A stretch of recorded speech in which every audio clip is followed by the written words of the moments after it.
Celebration of Justice Ruth Bader Ginsburg and the battle underway to fill her seat. That's a live look at the Supreme Court right now, where mourners have gathered for days to honor the judge who was a champion of equality and women's rights.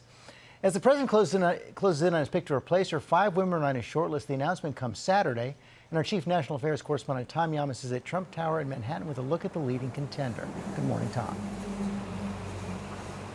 George, good morning to you. Whether he wins or loses in November, the decision President Trump announces on Saturday could impact generations of Americans. With a Senate confirmation, the scales in the Supreme Court will tip 6-3 in the conservatives' favor, and the White House is signaling right now, as far as the nominees are concerned, the more conservative, the better.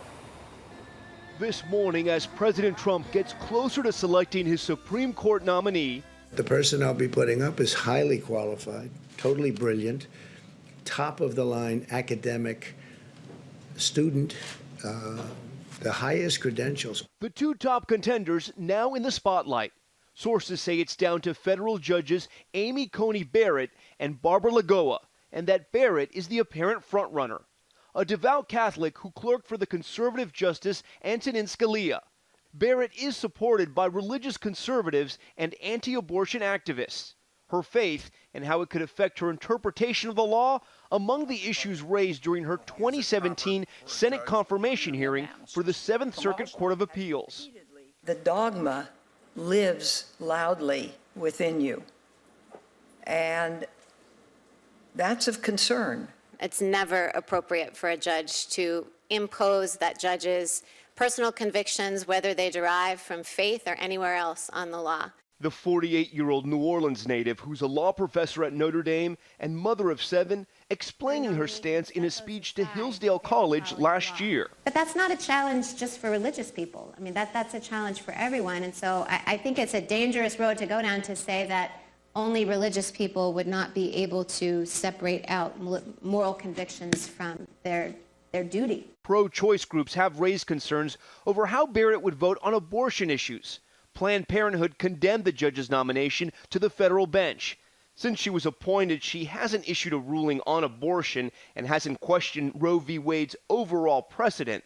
But critics say she sided against rulings that strike down restrictions on abortions. Also under the microscope, Barrett's linked to a small charismatic Christian community called People of Praise. The group telling ABC News it will neither confirm nor deny if Barrett is a current member.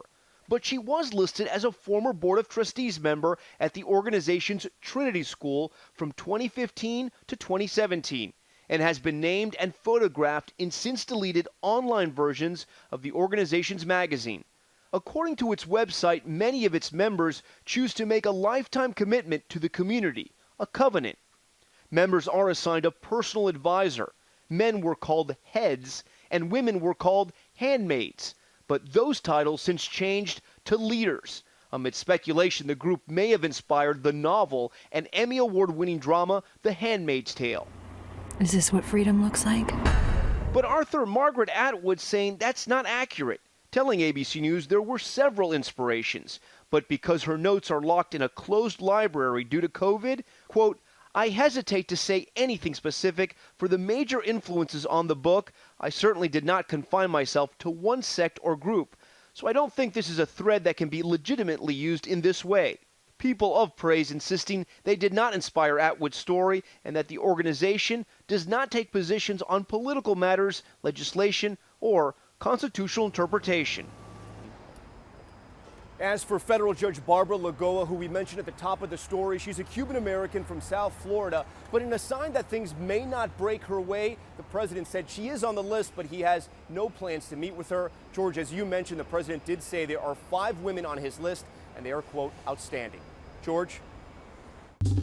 Well, hey there, GMA fans. Robin Roberts here. Thanks for checking out our YouTube channel. Lots of great stuff here. So go on, click the subscribe button right over here to get more of awesome videos and content from GMA every day, anytime. We thank you for watching, and we'll see you in the morning on GMA.